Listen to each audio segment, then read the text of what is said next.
Hello all of U. അപ്പൊ എല്ലാവർക്കും ഇന്നത്തെ ഒരു മോക്ക് ടെസ്റ്റിലേക്ക് വാം വെൽക്കം. നമ്മുടെ HSI നാച്ചുറൽ സയൻസിന്റെ ക്ലാസ്സസുമായിട്ട് ഇങ്ങനെ റൺ ചെയ്ത് പോയിക്കൊണ്ടിരിക്കുകയായിരുന്നു. അപ്പൊ നമ്മൾ കുറച്ച് ക്ലാസ്സസ് കംപ്ലീറ്റ് ചെയ്തിട്ടുണ്ട്. നമ്മുടെ സിലബസ് സ്റ്റാർട്ട് ചെയ്യുമ്പം വിറ്റാക്കറിന്റെ ക്ലാസിഫിക്കേഷനിൽ കിങ്ഡം പ്രോട്ടിസ്റ്റയുടെ 3 മെയിൻ പാരാസൈറ്റുകൾ. ഓക്കെ, അവർ 3 പേരെ കുറിച്ച് ഏതൊക്കെയായിരുന്നു? എൻഡമീബ ഹിസ്റ്റോലിറ്റിക്ക, ട്രിപ്പനോസോമ ഗാംബിയൻസ്, അതുപോലെ തന്നെ പ്ലാസ്മോഡിയം മൈവാക്സ്. ഇത്രയും ക്ലാസ്സസ് നമ്മൾ കംപ്ലീറ്റ് ചെയ്തിട്ടുണ്ട്. അപ്പൊ നമ്മുടെ ചാനൽ ആദ്യമായിട്ട് കാണുന്നവര് സബ്സ്ക്രൈബ് ചെയ്യുക. അതുപോലെ തന്നെ നമ്മുടെ ക്ലാസ്സസ് കണ്ടിട്ടില്ലെങ്കിൽ ഞാൻ പ്ലേലിസ്റ്റ് ആഡ് ചെയ്തിട്ടുണ്ട് HSI നാച്ചുറൽ സയൻസിന്റെ, അവിടെ പോയിട്ട് പ്രോപ്പർ ആയിട്ട് കാണുക. അതിനുശേഷം മാത്രം വന്ന് മോക്ക് ടെസ്റ്റ് അറ്റൻഡ് ചെയ്യുക. അപ്പൊ ഞാൻ ഈ ഒരു മോക്ക് ടെസ്റ്റിൽ പ്ലാൻ ചെയ്തിട്ടുള്ളത് 10 മെയിൻ ക്വസ്റ്റ്യൻസ് ആണ്. ഞാൻ 2 മോക്ക് ടെസ്റ്റ് ആയിട്ടാണ് നിങ്ങൾക്ക് പ്രൊവൈഡ് ചെയ്യാന്ന് വിചാരിക്കുന്നത്. ഇത്രയും ടോപ്പിക്കിന് 2 മോക്ക് ടെസ്റ്റ് അങ്ങനെയാണ് തരാന്ന് വിചാരിക്കുക.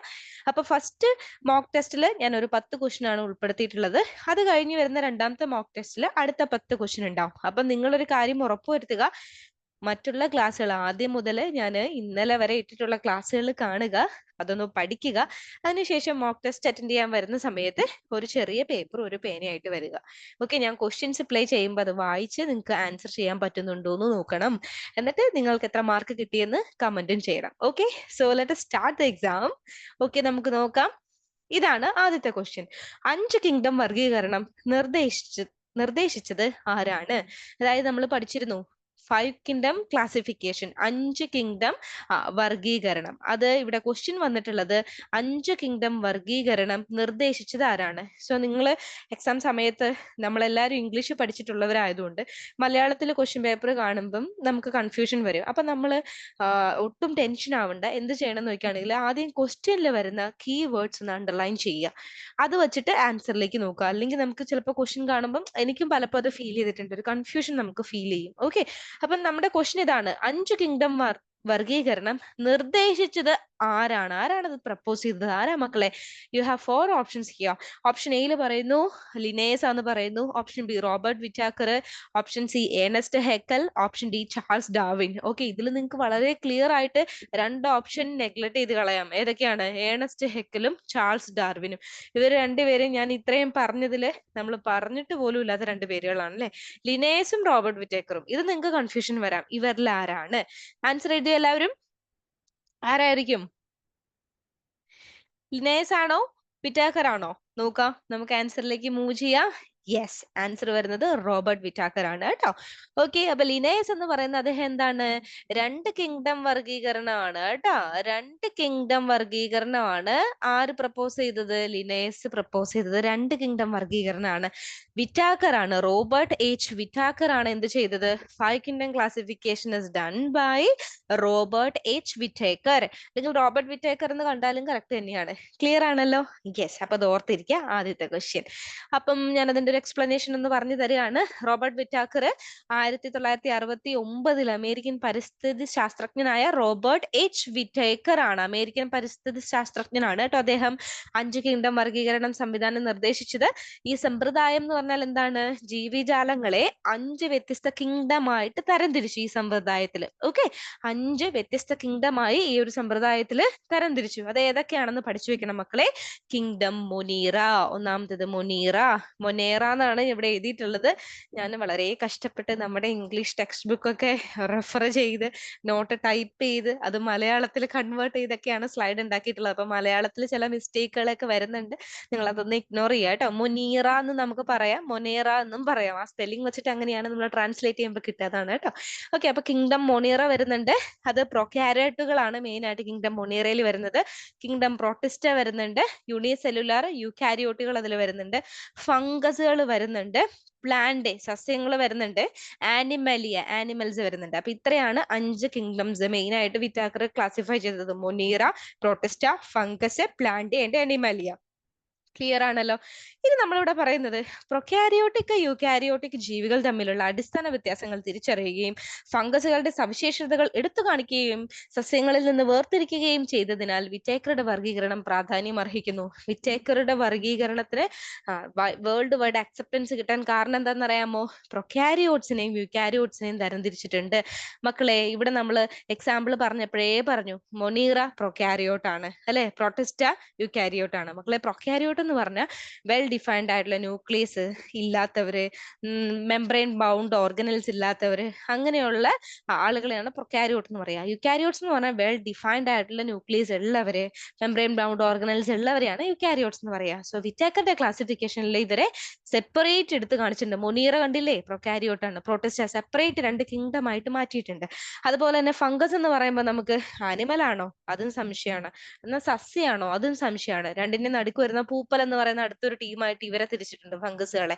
മനസ്സിലായോ? അപ്പൊ ഇത്രയും നല്ല കാര്യങ്ങൾ ചെയ്തിട്ടുള്ളത് കൊണ്ട് തന്നെ വിറ്റേക്കറിന്റെ ക്ലാസിഫിക്കേഷൻ എന്ന് പറയുന്നത് എന്താണ്, അതിന് അതിൻ്റെതായുള്ള ഒരു പ്രാധാന്യമുണ്ട്. ഇനി ഈ സമ്പ്രദായം ആധുനിക ജൈവ വർഗീകരണത്തിന് അടിത്തറവാകുകയും ഇന്നും വർഗീകരണത്തിൽ സ്വാധീനം ചെലുത്തുകയും ചെയ്യുന്നു. ഓർത്ത് വെക്കുക കേട്ടോ, നോട്ട്സ് എഴുതിപ്പിക്കൊള്ളണം. യെസ്, അപ്പം അടുത്ത ഒരു ക്വസ്റ്റ്യൻ ആണ്, സെക്കൻഡ് ക്വസ്റ്റ്യൻ. വിറ്റേക്കറുടെ 5 കിങ്ഡം ക്ലാസിഫിക്കേഷനിൽ ഏത് കിങ്ഡത്തിലാണ് ഏകകോശ പ്രൊക്കാരിയോട്ടിക് ജീവികൾ ഉൾപ്പെടുന്നത്? ക്വസ്റ്റ്യൻ ഒന്നുകൂടി വായിക്കണം, മെയിൻ വേർഡ്സ് അണ്ടർലൈൻ ചെയ്യണം. വിറ്റേക്കറുടെ 5 കിങ്ഡം ക്ലാസിഫിക്കേഷനിൽ, അപ്പൊ നമ്മൾ ആരെ കുറിച്ചാണ് പറയുന്നത്? വിറ്റേക്കറിന്റെ 5 കിങ്ഡം ക്ലാസിഫിക്കേഷനെ കുറിച്ചാണ് പറയുന്നത് അല്ലെ. ഏത് കിങ്ഡത്തിലാണ്, ക്വസ്റ്റ്യൻ അപ്പൊ എന്താണ്, ഏത് കിങ്ഡത്തിലാണ് ഏകകോശ പ്രൊക്കാരിയോട്ടിക് ജീവികൾ ഉൾപ്പെടുന്നത്? ആരുൾപ്പെടുന്നു എന്നാണ് ക്വസ്റ്റ്യൻ വരുന്നത്. ഏകകോശ prokaryotic.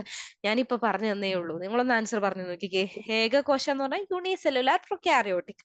Option A മൊനേറ, option B protista, option C fungus and option D Plantae. നിങ്ങൾക്ക് ഈസി ആയിട്ട് ആൻസർ പറയാം. ഞാൻ ആൻസറിലേക്ക് പോട്ടെ, നിങ്ങൾക്ക് കിട്ടി കാണും. പ്രൊട്ടിസ്റ്റ യുക്കാരിയോട്ടാന്ന് നമുക്കറിയാം, പ്ലാന്റേയും ഫംഗസും യുക്കാരിയോട്സ് ആണെന്ന് നമുക്കറിയാം. അപ്പൊ ആരാണ് ഏകകോശ പ്രൊക്കാരിയോട്ട്? ആരാണ് മക്കളെ? മുനേറയാണ് കേട്ടോ. ഓക്കെ, അപ്പൊ വിറ്റേക്കറിന്റെ 5 കിങ്ഡം ക്ലാസിഫിക്കേഷനിൽ ഏത് കിങ്ഡത്തിലാണ് ഏകകോശ പ്രൊക്കാരിയോട്ടിക് ജീവികൾ കാണപ്പെടുക? കിങ്ഡം മൊണീറയിൽ മാത്രമേ ഉള്ളൂ. 5 കിങ്ഡം ഉണ്ടല്ലോ, മൊണീറ, പ്രൊട്ടിസ്റ്റ, അതുപോലെ ഫംഗസ്, പ്ലാന്റ്, ആനിമാലിയ. ഈ 5 ഈ മൊണീറയിൽ മാത്രമാണ് ആരുള്ളത്? പ്രൊക്കാരിയോട്സ് ഉള്ളത്. ഓക്കെ, ബാക്കി എല്ലാത്തിലും ആരാ ഉള്ളത് മക്കളെ? യുക്കാരിയോട്സ് ആണുള്ളത്. യുക്കാരിയോട്ടിക് ആയിട്ടുള്ള ജീവികളാണ് ഉൾപ്പെടുന്നത്, ഓർത്ത് വെക്കണം. അപ്പൊ നമുക്ക് അതിന്റെ എക്സ്പ്ലനേഷനിലേക്ക് പോവാം. വിറ്റേക്കറുടെ 5 കിങ്ഡം ക്ലാസിഫിക്കേഷനിൽ മൊനീറ കിങ്ഡത്തിൽ ഏകകോശ പ്രൊക്കാരിയോട്ടിക് ജീവികൾ ഉൾപ്പെടുന്നു. മൊനീറയിലാണ് കേട്ടോ, മറക്കരുത്, കിങ്ഡം മൊനീറ. ബാക്ടീരിയ, അപ്പൊ മൊനീറയിലെ സോൾ മെമ്പേഴ്സ് ആരാണ്? ഏറ്റവും കൂടുതൽ മൊനീറയിൽ കാണപ്പെടുന്ന ആരെയാണെന്നറിയാമോ? ബാക്ടീരിയനെ കാണുന്നുണ്ട്, സൈനോ ബാക്ടീരിയനെ കാണുന്നുണ്ട്. ഓക്കെ, അപ്പൊ ബാക്ടീരിയ, സൈനോ ബാക്ടീരിയയുടെ വേറൊരു പേരുണ്ട്, ബ്ലൂ ഗ്രീൻ ആൽഗെ, നീല ഹരിത ആൽഗകൾ എന്ന് മലയാളത്തിൽ പറയാം. സോ ബാക്ടീരിയ, സൈനോ ബാക്ടീരിയ തുടങ്ങിയ യഥാർത്ഥ ന്യൂക്ലിയസ്, മെംബ്രെയിൻ ബൗണ്ട് ഓർഗനുകൾ ഇല്ലാത്ത ജീവികളാണ് ഈ കിങ്ഡത്തിൽ അടങ്ങിയിരിക്കുന്നത്. നോക്കണം കേട്ടോ, യഥാർത്ഥ ന്യൂക്ലിയസ് ഇവർക്കുണ്ടോ? സൈനോ ബാക്ടീരിയക്കും ഇല്ല, ബിക്കോസ് അവര് പ്രൊക്കാരിയോട്സ് ആണ്. മറ്റു യൂക്കാരിയോട്ടിക് കിങ്ഡത്തിൽ നിന്ന് വ്യത്യസ്തമായി പ്രൊക്കാരിയോട്ടിക് ജീവജാലങ്ങളെ തരംതിരിച്ച വിറ്റേക്കറുടെ സമ്പ്രദായത്തിലെ ഏക കിങ്ഡം ആയതിനാൽ മൊനീറ വ്യത്യസ്തമായിരുന്നു. ഓർത്ത് വെക്കണം, കിങ്ഡം മൊനീറ മാത്രമേ മക്കളെ പ്രൊക്കാരിയോട്സ് ഉള്ളൂ. ബാക്കി എല്ലാ 4 കിങ്ഡവും ഏതാണ്? യൂക്കാരിയോട്സ് ആണ്. ക്ലിയർ? Very good. അടുത്തൊരു ക്വസ്റ്റ്യനിലേക്ക് മൂവ് ചെയ്യാം. ഇനി പറയുന്നവയിൽ ഏത് ജീവിയാണ് കിങ്ഡം പ്രൊട്ടിസ്റ്റയിൽ ഉൾപ്പെടുന്നത്? Very very important and very very easy question. ഇനി പറയുന്നവയിലെ ഏത് ജീവിയാണ് കിങ്ഡം പ്രൊട്ടിസ്റ്റയിൽ ഉൾപ്പെടുക? ഓപ്ഷൻസ് അഹിയ, ആൽഗകളും പ്രോട്ടോസോവയും. ഓപ്ഷൻ ബി ബാക്ടീരിയയും സൈനോ ബാക്ടീരിയയും. ഓപ്ഷൻ സി ഫംഗസും ലൈക്കണുകളും. ഓപ്ഷൻ ഡി മോസുകളും ഫേൺസും. മോസസും ഫേൺസും ആണ് പറയാ, മോസുകളും ഫേണുകളും. ഓക്കെ, ഏതായിരിക്കും പ്രൊട്ടിസ്റ്റ, കിങ്ഡം പ്രൊട്ടിസ്റ്റ? വേഗം ആൻസർ പറയൂ. ബാക്ടീരിയ, സൈനോ ബാക്ടീരിയ കഴിഞ്ഞ ക്വസ്റ്റ്യനിൽ നമ്മൾ കണ്ടതാ. ഇവരേതാണ്? കിങ്ഡം മൊണീറയിൽ വരുന്നവരാണ് ബാക്ടീരിയയും സൈനോ ബാക്ടീരിയയും. ഫംഗസ് ഉണ്ടായിരിക്കണു. ഫംഗസ് എന്ന് പറയുമ്പോ തന്നെ അത് ഒരു സെപ്പറേറ്റ് കിങ്ഡം ആണ്. അപ്പം ഈ 2 options we can neglect, option B and option C. ഇനി ഓപ്ഷൻ ഡി മോസുകളും ഫേൺസും. ഫേണുകൾ എന്ന് പറയുമ്പോൾ മക്കളെ നമ്മുടെ പന്നൽ ചെടികളില്ലേ, നമ്മളിങ്ങനെ പണ്ടൊക്കെ നൊസ്റ്റാൾജിയൊക്കെ ഉണർത്തുന്ന ഒരു ചെടി ഉണ്ടായിരുന്നു. നമ്മൾ കയ്യിൽ വെച്ചിട്ട് ഇങ്ങനെ അടിക്കുമ്പോൾ അതിന്റെ ഒരു പ്രിന്റ് നമ്മുടെ കയ്യിൽ വരുന്നൊരു ടൈപ്പ് ഓഫ്, അവരൊക്കെയാണ് ഫേൺസ്, പന്നൽ ചെടികൾ. അവരൊക്കെ പ്രൊട്ടിസ്റ്റയിലാണോ ഉൾപ്പെടുന്നത്? അല്ല. അപ്പൊ ആരാ ആൻസർ വരിക? ആൽഗകളും പ്രോട്ടോസോവയാണ് കേട്ടോ, മറക്കരുത്. ആൽഗകളും പ്രോട്ടോസോവയും. പ്രോട്ടോസോവ എന്ന് പറയുമ്പോൾ തന്നെ നിങ്ങൾ കണക്ട് ചെയ്തോളൂ. പ്രോട്ടോസോവ എന്ന് പറയുമ്പോൾ തന്നെ എവിടെയുള്ളതാണ്? പ്രൊട്ടിസ്റ്റയിലുള്ളതാണ്. അതിലും വലിയ ക്ലൂ എന്താ തരാനുള്ളേ? പ്രോട്ടോസോവ, പ്രൊട്ടിസ്റ്റ, അങ്ങനെ വിചാരിച്ചു വെക്കാം. ഓക്കെ, സോ ആൽഗകളും പ്രോട്ടോസോവയും കിങ്ഡം പ്രൊട്ടിസ്റ്റയിലാണ് ഉൾപ്പെടുന്നത്. ആൽഗകൾ എന്ന് പറയുമ്പോൾ പ്രാഥമികമായിട്ട് അവര് ഫോട്ടോസിന്തറ്റിക് ജീവികളാണ്. പ്രൊട്ടിസ്റ്റയിൽ വരുന്ന ആൽഗകള് ഫോട്ടോസിന്തസിസ് നടത്തുന്നവരാണ്. സയനോബാക്ടീരിയ എക്സാമ്പിളും കൂടിയാണ്. അപ്പൊ ഏകകോശത്തിൽ നിന്ന് മൾട്ടി സെല്ലുലാർ ഘടനകൾ വരെ വിവിധ രൂപങ്ങളിൽ കാണപ്പെടുന്നു. ആൽഗകൾ പല ടൈപ്പ് ഉണ്ട് മക്കളെ. ഒറ്റ സെല്ല് മാത്രമുള്ള സിംഗിൾ സെൽഡ് ആയിട്ടുള്ള ആൽഗകൾ ഉണ്ട്. ഒന്നിലധികം സെല്ലുള്ള മൾട്ടി സെല്ലുലാർ ആയിട്ടുള്ള ആൽഗകൾ ഉണ്ട്. ബഹുകോശ ജീവികളായിട്ടുള്ള ആൽഗകൾ ഉണ്ട്. ഏകകോശ ജീവിയായിട്ടുള്ള ആൽഗകൾ ഉണ്ട്. ഓക്കെ, പലതരത്തിലുണ്ട്. ഇനി അതിന്റെ ആൽഗകളിൽ അടങ്ങിയിട്ടുള്ള പിഗ്മെന്റ് ഏതാണ്, വർണ്ണവസ്തു ഏതാണെന്നനുസരിച്ച് അത് പല കളറിൽ കാണുന്നുണ്ട്, പല നീട്ടത്തിൽ കാണുന്നുണ്ട് ആൽഗകള്. ഈ ഫോട്ടോസിന്തസിസ് നടത്തുന്നതുകൊണ്ട് തന്നെ ഇവർ എന്ത് ചെയ്യുന്നു, ഓക്സിജൻ ഉൽപ്പാദിപ്പിക്കുകയും മറ്റു ജീവികൾക്ക് ഭക്ഷണ സ്രോതസ്സായിട്ട് ഇവര് പ്രവർത്തിക്കുകയും ചെയ്യുന്നുണ്ട്. അതും കൂടി ഓർത്തിരിക്കുക. ഫോട്ടോസിന്തസിസ് എന്ന് പറയുമ്പോൾ തന്നെ ഓക്സിജൻ പ്രൊഡ്യൂസ് ചെയ്യുന്നുണ്ട്. അപ്പൊ മറ്റുള്ളവരെ ഇവർ ഹെൽപ്പ് ചെയ്യുന്നുണ്ടെന്ന് ഓർത്ത് വെക്കാം. അതുകൊണ്ട് തന്നെ അപ്പൊ ജല ആവാസ വ്യവസ്ഥയിൽ നിർണായക പങ്ക് വഹിക്കുന്നു. നമ്മൾ പഠിച്ചിട്ടുണ്ട് പ്രോട്ടിസ്റ്റുകൾ മിക്കതും വെള്ളത്തിൽ കാണുന്നവരാണ്, ആൽഗകൾ മിക്കതും വെള്ളത്തിൽ കാണുന്നവരാണ്. സോ വെള്ളത്തിൽ ഓക്സിജന്റെ അളവ് കൂട്ടാൻ ആരെ ഹെൽപ്പ് ചെയ്യുന്നത്, ഈ പറയുന്ന ആൽഗകൾ ഹെൽപ്പ് ചെയ്യുന്നുണ്ട്. പ്രോട്ടോസോവ സാധാരണയായി സ്വതന്ത്രമായി ജീവിക്കുന്നതോ പരാന്നഭോജികളോ ആയ ഏകകോശ ഹെറ്ററോട്രോഫിക് ജീവികളാണ്. സാധാരണ പ്രോട്ടോസോവകൾ എങ്ങനത്തെയാണ്, ഇവര് സ്വതന്ത്രമായിട്ട് ഫ്രീ ഫ്ലോട്ടിംഗ് ആയിട്ട്, പാരസൈറ്റ് ആയിട്ട്, യൂണിസെല്ലുലാർ ആയിട്ടും മൾട്ടി സെല്ലുലാർ ആയിട്ടും ഹെറ്ററോഫിക് ആയിട്ടും ജീവിക്കുന്നവരാണ്. പക്ഷെ ആൽഗകൾ അതിൽ നിന്ന് വ്യത്യസ്തമാണ്. ഓക്കെ, അപ്പൊ പലപ്പോഴും ചലനാത്മകമായതിനാൽ വൈവിധ്യമാർന്ന ജലഭൗമ പരിസ്ഥിതികളിൽ കാണപ്പെടുന്നു. അതും കൂടി ഒന്ന് നോക്കി വെക്കുക. ജലഭൗമ പരിസ്ഥിതികളിലും ഇവ കാണപ്പെടുന്നു, ആൽഗകളും പ്രോട്ടോസോവയും. അടുത്ത ക്വസ്റ്റ്യനിലേക്ക് മൂവ് ചെയ്യാം. Question number 4. വിറ്റേക്കറുടെ വർഗീകരണത്തിൽ പ്രൊട്ടിസ്റ്റയെ മൊണീറയിൽ നിന്ന് വ്യത്യസ്തമാക്കുന്നത് എന്താണ്? Very very important question. വിറ്റേക്കറുടെ എന്താണ്, വിറ്റേക്കറുടെ വർഗീകരണം എന്ന് പറയുമ്പോൾ 5 കിങ്ഡം ആണ് എന്ന് എന്റെ കുട്ടികൾ ഓർത്തിരിക്കുക. 5 കിങ്ഡം ക്ലാസിഫിക്കേഷനിൽ പ്രൊട്ടിസ്റ്റയെ മുനീറയിൽ നിന്ന് വ്യത്യസ്തമാക്കുന്നത് എന്താണ്? അതാണ് ക്വസ്റ്റ്യൻ വരിക. പ്രൊട്ടിസ്റ്റേനെ മുനീറയും തമ്മിലുള്ള ഡിഫറൻസ് ആണ് ക്വസ്റ്റ്യൻ. ഓപ്ഷൻ എ കോശഭിത്തി cell wall, option B multicellularity, അതായത് ബഹുകോശ ജീവികൾ എന്നുള്ള രീതിയിൽ, ഓപ്ഷൻ സി യൂകാരിയോട്ടിക് കോശഘടന, ഓപ്ഷൻ ഡി ഹെട്രോട്രോഫിക് പോഷകാഹാരം, അതായത് മറ്റുള്ളവരെ ഡിപ്പെൻഡ് ചെയ്ത് പരപോഷികൾ. ഓക്കെ, പരപോഷികൾ അതാണ് ഉദ്ദേശിക്കുക. എന്താണ് വിറ്റേക്കറുടെ വർഗീകരണത്തിൽ പ്രോട്ടിസ്റ്റേനെ മുനീറനെ? സിമ്പിൾ ആയിട്ടുള്ള ഒരു കാര്യമുണ്ട്. എന്താണ് പ്രൊട്ടിസ്റ്റേനെ മുനീറനെ തമ്മിൽ? ഒന്ന് ആലോചിച്ച് നോക്കിക്കേ. യൂകാരിയോട്ടിക് കോശഘടനയാണ് കേട്ടോ. ഇവിടെ നമ്മൾ രണ്ട് ആൻസർ നമ്മുടെ മനസ്സിൽ വരാൻ ചാൻസ് ഉണ്ട്. ഒന്ന് കോശഭിത്തി വരില്ല നമുക്കറിയാം, അതുപോലെ തന്നെ ഹെറ്ററോട്രോഫിക് പോഷകാഹാരവും വരില്ല എന്ന് നമുക്കറിയാം. നമ്മൾ കൺഫ്യൂഷൻ വരാൻ പോകുന്നത് മൾട്ടി സെല്ലുലാരിറ്റി യൂകാരിയോട്ടിക് കോശഘടനയാണ്. ഏറ്റവും ആപ്റ്റ് ആയിട്ടുള്ള ആൻസർ ഇതിൽ കോശഘടനയാണ്, യൂകാരിയോട്ടിക് കോശഘടനയാണ് കേട്ടോ, ഓർത്തിരിക്കുക. പ്രോട്ടിസ്റ്റയിൽ യൂകാരിയോട്ടിക് കോശഘടനയുള്ള ജീവികൾ ഉൾപ്പെടുന്നു. പ്രോട്ടിസ്റ്റയിൽ ആരാ മക്കളെ ഉള്ളത്? യൂകാരിയോട്സിന്റെ കോശഘടനയുള്ള ജീവികളാണ് പ്രോട്ടിസ്റ്റയിൽ ഉൾപ്പെടുക. അതായത് അവയുടെ കോശങ്ങളിൽ ഒരു ന്യൂക്ലിയർ മെംബ്രെയിൻ കൊണ്ട് പൊതിഞ്ഞ ഒരു യഥാർത്ഥ ന്യൂക്ലിയസ് അടങ്ങിയിരിക്കുന്നു. യൂകാരിയോട്സിന്റെ പ്രത്യേകത എന്താണ്? അവർക്ക് യഥാർത്ഥമായുള്ള ഒരു ന്യൂക്ലിയസ് ഉണ്ട്. കൂടാതെ മെംബ്രെയിൻ ബൗണ്ട് ഓർഗനൽസ് ഉണ്ട്. അതായത് കോശാംഗങ്ങൾ എന്ന് മലയാളത്തിൽ പറയും, കോശാംഗങ്ങൾ. ഓക്കെ, മെംബ്രെയിൻ ബൗണ്ട് ഓർഗനൽസിന്റെ മലയാളം കോശാംഗങ്ങൾ ഉണ്ട് എന്നാണ് പറയുക. അതുപോലെ തന്നെ പ്രോട്ടിസ്റ്റുകൾ ഏകകോശമോ മൾട്ടി സെല്ലുലാറോ ആകാം. നമ്മുടെ ആ ഒരു സംശയം അങ്ങ് തീർന്നു കിട്ടിയല്ലോ. പ്രോട്ടിസ്റ്റുകൾ എന്താവാം? ഏകകോശമായിട്ടുള്ളതോ ആവാം, മൾട്ടി സെല്ലുലാറോ ആകാം. അവയിൽ ആൽഗകൾ, പ്രോട്ടോസോവ, സ്ലൈം പൂപ്പൽ തുടങ്ങിയ ജീവികൾ ഉൾപ്പെടുന്നു. മറുവശത്ത് യഥാർത്ഥ ന്യൂക്ലിയസും മെംബ്രെയിൻ ബൗണ്ട് ഓർഗനുകളും ഇല്ലാത്ത പ്രൊക്യാരിയോട്ടിക് ജീവികൾ മൊണീറയിൽ അടങ്ങിയിരിക്കുന്നു. എന്താ മക്കളെ ഇവിടെ പറയുന്നത് നോക്കിക്കേ? എന്താ ഇവിടെ പറയുന്നത് നോക്കിക്കേ എല്ലാവരും?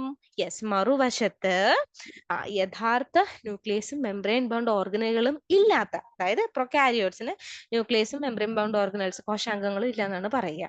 ഓക്കെ, ഇനി മൊണീറയുടെ കാര്യമാണ് കേട്ടോ അവിടെ പറയുക. അതുപോലെ തന്നെ അവയുടെ ജനിതക വസ്തുക്കൾ ഒരു ന്യൂക്ലിയർ മെംബ്രെയിനിൽ പൊതിഞ്ഞിട്ടും ഇല്ല. മൊണീറയിലെ എല്ലാ ബാക്ടീരിയകളും സയനോബാക്ടീരിയകളും ഉൾപ്പെടുന്നു. ബ്ലൂ ഗ്രീൻ ആൽഗി എന്നാണ് സയനോബാക്ടീരിയ വിളിക്കുക, ഓർത്തിരിക്കുക. അടുത്തൊരു ക്വസ്റ്റ്യനിലേക്ക് മൂവ് ചെയ്യാം. താഴെ പറയുന്ന രോഗങ്ങളിൽ ഏതാണ് എൻഡമോയിബ ഹിസ്റ്റോലിറ്റിക്ക പ്രാഥമികമായി കാരണമാകുന്നത്? അപ്പൊ ക്വസ്റ്റ്യൻ നമ്മൾ വിറ്റാക്കറിന്റെ ക്ലാസിഫിക്കേഷൻ കഴിഞ്ഞ് ഇങ്ങ് പോകുന്നു. താഴെ നിങ്ങൾക്ക് 4 ഓപ്ഷൻസ് കൊടുത്തിട്ടുണ്ട്. 4 രോഗങ്ങളാണ് ഇതിൽ. ഏതാണ് എൻഡമീബ ഹിസ്റ്റോലിറ്റിക്കയ്ക്ക് കാരണമാകുന്നത്, അല്ലെങ്കിൽ എൻഡമീബ ഹിസ്റ്റോലിറ്റിക്ക എന്ന് പറയുന്ന പാരസൈറ്റ് കാരണമാകുന്ന രോഗം ഏതാണ്? അതാണ് correct question. Option A malaria, B ഡെങ്കിപ്പനി, സി ക്ഷയരോഗം, ഡി അമീബയാസിസ്. ഇത് സിമ്പിൾ, വളരെ സിമ്പിൾ അല്ലെ. എന്റെ അമീബ ഹിസ്റ്റോലിറ്റിക്ക എന്ന് ക്വസ്റ്റ്യനിൽ വന്നിട്ട് അമീബയാസിസ് എന്ന് പറയുന്ന ആൻസർ പറഞ്ഞില്ലെങ്കിൽ നിങ്ങൾക്ക് നല്ല അടി കിട്ടണം. നോക്കിക്കോളൂ, എൻഡമീബ, അമീബ അല്ലെ, ഒരു പാരസൈറ്റ്. ആ ഡിസീസ് ഇങ്ങനെ കണക്ട് ചെയ്ത് പഠിക്കാം. അമീബയാസിസ്, എൻഡമീബ, അമീബയാസിസ്. ഓക്കെ, അപ്പം എൻഡമീബ ഹിസ്റ്റോലിറ്റിക്ക എന്ന് പറഞ്ഞാൽ പ്രോട്ടിസ്റ്റയിൽ വരുന്ന ഒരു പാരസൈറ്റ് ആണ്. അത് ക്രിയേറ്റ് ചെയ്യുന്ന രോഗമാണ് എന്തെന്ന് പറയാ, അമീബയാസിസ് എന്ന് പറയുക. മലേറിയ നമുക്കറിയാം. മലേറിയക്ക് ആരാ മക്കളെ കാരണം? മലേറിയ പ്ലാസ്മോഡിയം വൈവാക്സ് ആണ് അല്ലെ. ഡെങ്കിപ്പനി, ക്ഷയരോഗം, ട്യൂബർക്കുലോസിസ് ഒക്കെ എയറിക്കൂടെ സ്പ്രെഡ് ചെയ്യുന്ന ബാക്ടീരിയ ആണ് അതിന് കാരണം. ഓക്കെ, അപ്പൊ എൻഡമീബ ഹിസ്റ്റോലിറ്റിക്ക കാരണമാവുന്ന അസുഖം എന്ന് പറയുന്നത് എന്താണ്? അമീബയാസിസ് ആണ്, ഓർത്തിരിക്കുക. എൻഡമീബ ഹിസ്റ്റോലിറ്റിക്കയാണ് പ്രധാനമായും അമീബയാസിസിന്, ആ രോഗം ഓർത്തിരിക്കുക, അമീബയാസിസിന് കാരണമാകുന്നത്. Also known as amoebic dysentery. അതിനെ എന്തും കൂടി നമ്മൾ വിളിക്കുന്നുണ്ട്? അമീബിക് ഡിസെൻട്രി എന്നും കൂടി വിളിക്കുന്നുണ്ട്. ഈ രോഗം കുടലിനെ ബാധിക്കുകയും, അമീബയാസിസ് എവിടെയാ ബാധിക്കുന്നത് നോക്കിക്കോളൂ, നമ്മുടെ കുടലിനെ ബാധിക്കുന്നു. വയറുവേദന, വയറിളക്കം, കഠിനമായ കേസുകളിൽ കരളില് കുരുക്കൾ, അതായത് ലിവറിലെ പരുക്കൾ വന്നു തുടങ്ങും. അതൊക്കെ ഭയങ്കര ഡേഞ്ചറസ് ആണ്. അങ്ങനെയുള്ള ലക്ഷണങ്ങളിലേക്ക് ഇത് നയിക്കും.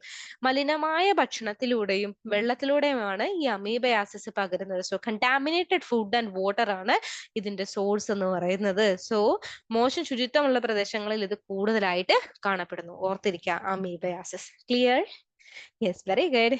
അപ്പം 6ാമത്തെ ക്വസ്റ്റ്യൻ, എൻഡമീബ ഹിസ്റ്റോലിറ്റിക്ക സാധാരണയായി മനുഷ്യരിലേക്ക് പകരുന്നത് എന്തിലൂടെയാണ്? ഒന്ന് നോക്കിക്കേ. ഓപ്ഷൻ എ, പ്രാണികൾ കടിക്കുന്നത് മൂലം. ഓപ്ഷൻ ബി, മലിനമായ വെള്ളവും ഭക്ഷണവും വഴി. ഓപ്ഷൻ സി, വായുവിലൂടെയുള്ള തുള്ളികൾ വഴി. ഓപ്ഷൻ ഡി, നേരിട്ടുള്ള ചർമ്മ സമ്പർക്കം. ഏതായിരിക്കും? ഇപ്പൊ ഞാൻ പറഞ്ഞു നിർത്തിയേ ഉള്ളൂ. എൻഡമീബ ഹിസ്റ്റോലിക്ക സാധാരണയായി മനുഷ്യരിലേക്ക് എങ്ങനെയാ പകരുക? പ്രാണികളിലൂടെയാണ്. ഏതെങ്കിലും പ്രാണിയാണോ പകർത്തുന്നത്? No, never. വായുവിലൂടെയാണോ? ട്യൂബർക്കുലോസിസ് വായുവിലൂടെയാണ്. എൻഡമീബ വായുവിലൂടെ അല്ല. ക്ഷയരോഗം വായുവിലൂടെയാണ് അല്ലെ. നേരിട്ടുള്ള ചർമ്മ സമ്പർക്കം, അതായത് സ്പർശിക്കുന്നത് വഴി, അങ്ങനെയാണോ? അല്ല. അപ്പൊ ഏതായിരിക്കും ആൻസർ വരുന്നുണ്ടാവുക? മലിനമായ വെള്ളവും ഭക്ഷണവും വഴിയാണ് എൻഡമീബ ഹിസ്റ്റോലിറ്റിക്ക മനുഷ്യരിലേക്ക് പകരുക. അപ്പൊ മക്കളെ, ഞാൻ ആദ്യം മനസ്സേയും കാര്യം തന്നെ ഒന്നുകൂടി ആവർത്തിക്കേണ്ട കാര്യമില്ലല്ലോ. നിങ്ങൾ അങ്ങ് വായിക്കില്ലേ? മലിനമായ ഭക്ഷണമോ വെള്ളമോ കഴിക്കുന്നതിലൂടെയാണ് എൻഡമീബ ഹിസ്റ്റോലിറ്റിക്ക സാധാരണയായി മനുഷ്യരിലേക്ക് പകരുന്നത്. അതുപോലെ ഈ പരാന്നഭോജി എന്ന് പറഞ്ഞാൽ വേറെ ഒന്നുമില്ല, പാരസൈറ്റ്. ഈ പാരസൈറ്റിന്റെ സിസ്റ്റുകൾ അടങ്ങിയ മലം കൊണ്ട് ഭക്ഷണമോ വെള്ളമോ മലിനമാകുമ്പോഴാണ് മലിനീകരണം സാധാരണയായിട്ട് സംഭവിക്കുന്നത്. Okay, yes. സോ ഈ പരാന്നഭോജിയുടെ സിസ്റ്റുകൾ അടങ്ങിയ മലം കൊണ്ട് ഭക്ഷണമോ വെള്ളമോ മലിനമായിട്ടുണ്ടെങ്കിൽ അത് നമ്മളെടുത്ത് കുടിക്കുകയോ കഴിക്കുകയോ ചെയ്താൽ നമ്മളിലേക്ക് അസുഖം വരും. അപര്യാപ്തമായ മലിനജല നിർമ്മാർജ്ജനം, നല്ല രീതിയിൽ മലിനജലം നമ്മൾ നിർമ്മാർജ്ജനം ചെയ്തില്ലെങ്കിൽ, ശുദ്ധമായ കുടിവെള്ളത്തിന്റെ അഭാവം ഉണ്ടെങ്കിൽ, മോശം ശുചിത്വ രീതികൾ, ഇതൊക്കെ ഈ അണുബാധയുടെ വ്യാപനത്തിന് കാരണമാവുന്നു. കുറച്ച് കഴിഞ്ഞാൽ എന്ത് ചെയ്യുന്നറിയാമോ? ഈ സിസ്റ്റുകൾ കുടലിലെ സജീവമായ ട്രോഫോസോയിറ്റ് എന്ന് പറയുന്ന മറ്റൊരു രൂപത്തിലേക്ക് മാറുന്നു. അവിടെ അവ രോഗത്തിന് കാരണമാവും. നിങ്ങൾ എൻഡമീബ ഹിസ്റ്റോലിറ്റിക്കയുടെ കേസിൽ പ്രധാനമായിട്ടും പഠിക്കേണ്ട 2 ഘട്ടങ്ങളുണ്ട് നമ്മൾ പറഞ്ഞിരുന്നു, സിസ്റ്റ് ഘട്ടവും ട്രോഫോസോയിറ്റും. അപ്പം സിസ്റ്റിന്റെ രൂപത്തിലാണ് ഇവർ നമ്മുടെ ഉള്ളിലേക്ക് കയറുന്നതെങ്കിലും കുടലിലെ സജീവമായ ട്രോഫോസോയിറ്റ് എന്ന് പറയുന്ന അടുത്ത രൂപത്തിലേക്ക് അവർ മാറുന്നുണ്ട്. നമ്മളെ പിന്നെ ഇവര് നല്ല രീതിയിൽ എഫക്റ്റും ചെയ്യും, ഓർത്തിരിക്കാം. അടുത്തൊരു ക്വസ്റ്റ്യൻ, ടിഷ്യൂ കേടുപാടുകൾക്ക് കാരണമാകുന്ന എൻഡമീബ ഹിസ്റ്റോലിറ്റിക്കയുടെ ആക്രമണാത്മക രൂപം അറിയപ്പെടുന്നത് എങ്ങനെയാണ്? ഞാൻ കഴിഞ്ഞ സ്ലൈഡ് വായിച്ചത് ശ്രദ്ധിച്ചിട്ടുണ്ടെങ്കിൽ നിങ്ങൾക്ക് ആൻസർ കിട്ടും. Option A, trophozoite. Option B, cyst. Option C, sporozoite. Option D, merozoite. Tissue കേടുപാടുകൾക്ക് കാരണമാകുന്ന എൻഡമീബ ഹിസ്റ്റോലിറ്റിക്കയുടെ ക്വസ്റ്റ്യൻ നോക്കുക. ടിഷ്യൂകൾ നശിപ്പിക്കുന്നു എന്നാണ് പറയുക. ഓക്കെ, എൻഡമീബ ഹിസ്റ്റോലിറ്റിക്കയുടെ ഏറ്റവും ആക്രമണാത്മകമായുള്ള രൂപം, ഏറ്റവും ഭയാനകമായ രൂപം ഏതാണ്? ഏതായിരിക്കും? സ്പോറോസോയിറ്റ് അല്ല എന്ന് നമുക്കറിയാം, കാരണം നമ്മൾ അങ്ങനെ ഒരു വേർഡ് ഈ ഒരു അസുഖത്തിന്റെ കേസിൽ പഠിച്ചില്ല. മീറോസോയിറ്റും അല്ല. സിസ്റ്റ് അല്ലെങ്കിൽ ട്രോഫോസോയിറ്റ്, ഇതിൽ ഏതൊന്നാണ്? ആക്രമണാത്മക രൂപം, ടിഷ്യൂകൾക്ക് കേടുപാടുകൾ വരുത്തുന്നു, ഏതാണ്? ട്രോഫോസോയിറ്റ് ആണ് കേട്ടോ മക്കളെ, ഓർത്തിരിക്കുക. ടിഷ്യൂ കേടുപാടുകൾക്ക് കാരണമാണ് എൻഡമീബ ഹിസ്റ്റോലിറ്റിക്കയുടെ ആക്രമണാത്മക രൂപത്തെ നമ്മൾ എന്തെന്നാ വിളിക്കുക? ട്രോഫോസോയിറ്റ് എന്നാണ്, മറക്കരുത്. അപ്പൊ 2 രീതിയിലാണ് നമുക്ക് എൻഡമീബ ഹിസ്റ്റോലിറ്റിക്കയുടെ പാരസൈറ്റിനെ കാണാൻ പറ്റിയ ഒന്ന് ഇതുപോലെ വട്ടത്തില് സിസ്റ്റിന്റെ രൂപത്തില്, അടുത്തത് വേറൊരു ഷേപ്പില് ഇങ്ങനെ ഒരു ട്രോഫോസോയിറ്റ് എന്ന് പറയുന്ന വേറൊരു രൂപത്തിലാണ്. ഓക്കെ, അപ്പൊ സിസ്റ്റിന്റെ രൂപത്തിൽ ഇവര് നമ്മുടെ ബോഡിയിലേക്ക് എൻ്റർ ചെയ്ത് കഴിഞ്ഞാലും ട്രോഫോസോയിറ്റ് എന്ന് പറയുന്ന മറ്റൊരു കഠിനമായ രീതിയിലേക്ക് അത് കൺവേർട്ട് ചെയ്ത് നമ്മളെ അറ്റാക്ക് ചെയ്യുന്നു. ട്രോഫോസോയിറ്റുകൾ പരാന്നഭോജിയുടെ സജീവമായ ഘട്ടമാണ്. ഓക്കെ, അവ ആതിഥേയരുടെ ടിഷ്യൂകളെ, പ്രത്യേകിച്ച് കുടലിന്റെ പാളി, എവിടെയാണ് ഇത് അഫക്ട് ചെയ്യുന്നത്? കുടലിനെയാണ് കേട്ടോ. നമ്മുടെ കുടലിന്റെ പാളിയെ ആക്രമിക്കുന്നതിന് കാരണമാവുന്നു.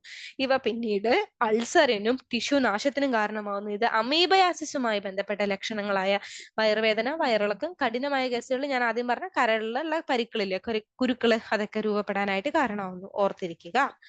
അടുത്തൊരു ക്വസ്റ്റ്യൻ, എൻഡമീബ ഹിസ്റ്റോലിറ്റിക്ക അണുബാധ ഏത് അവയവത്തെ പ്രാഥമികമായി ബാധിക്കുന്നു? വളരെ സിമ്പിൾ ആണ്. ഏത് അവയവത്തെയാണ് എൻഡമീബ ഹിസ്റ്റോലിറ്റിക്ക ബാധിക്കുന്നത്? പ്രാഥമികമായിട്ട് ഏറ്റവും ആദ്യം ബാധിക്കുന്നത്? ഓപ്ഷൻ എ ശ്വാസകോശം, ഓപ്ഷൻ ബി കരൾ, ഓപ്ഷൻ സി കുടൽ, ഓപ്ഷൻ ഡി മസ്തിഷ്കം. ഏതായിരിക്കും ആൻസർ? നിങ്ങൾക്ക് കിട്ടിക്കാണും, ഇപ്പോഴേ കിട്ടിക്കാണും. ഏതായിരിക്കും? എഴുതിയോ?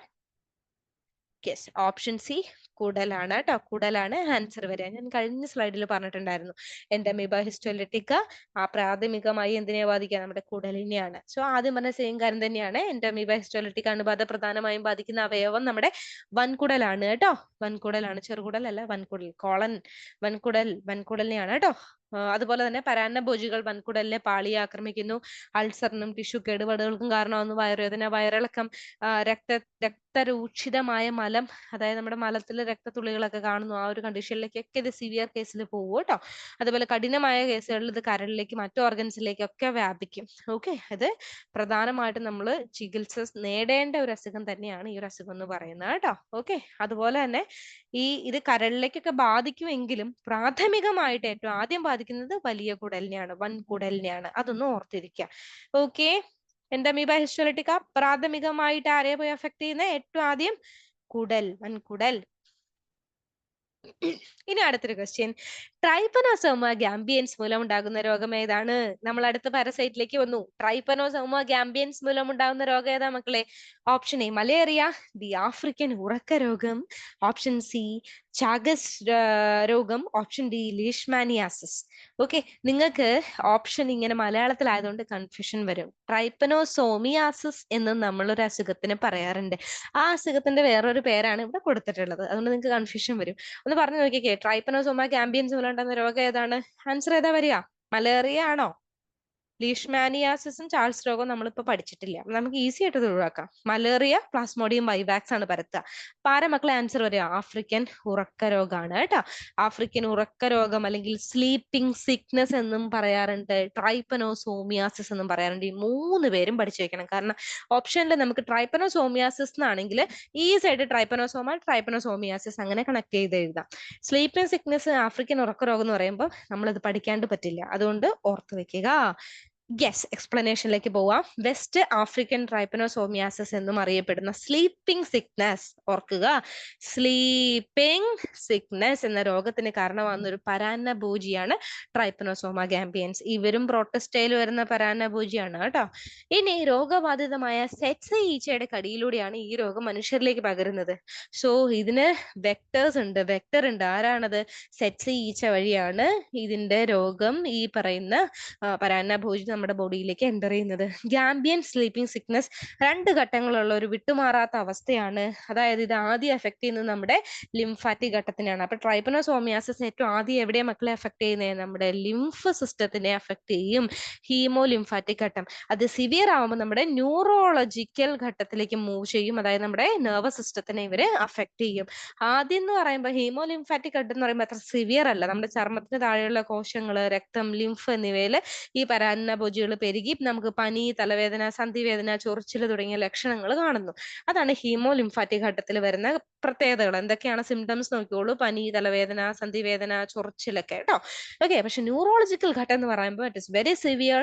ഇവിടെ എന്താ സംഭവം എന്ന് വെച്ചാൽ നമ്മുടെ രക്തമസ്തിഷ്ക തടസ്സം മറികടന്ന് നമ്മുടെ നാഡീവ്യവസ്ഥേനെ, സെൻട്രൽ നെർവസ് സിസ്റ്റം, ബ്രെയിനിനെ, സ്പൈനൽ കോഡിനെ അഫക്ട് ചെയ്യും. അതിന്റെ ഭാഗമായിട്ട് നമുക്കറിയാം, ഇപ്പൊ ടീച്ചർ ഈ പറയുന്ന കാര്യങ്ങൾ നിങ്ങൾ പ്രോപ്പർ ആയിട്ട് കേൾക്കുന്നത് നിങ്ങളുടെ ബ്രെയിനും സ്പൈനൽ കോഡും നന്നായിട്ട് വർക്ക് ചെയ്യുന്നതുകൊണ്ടാണ്.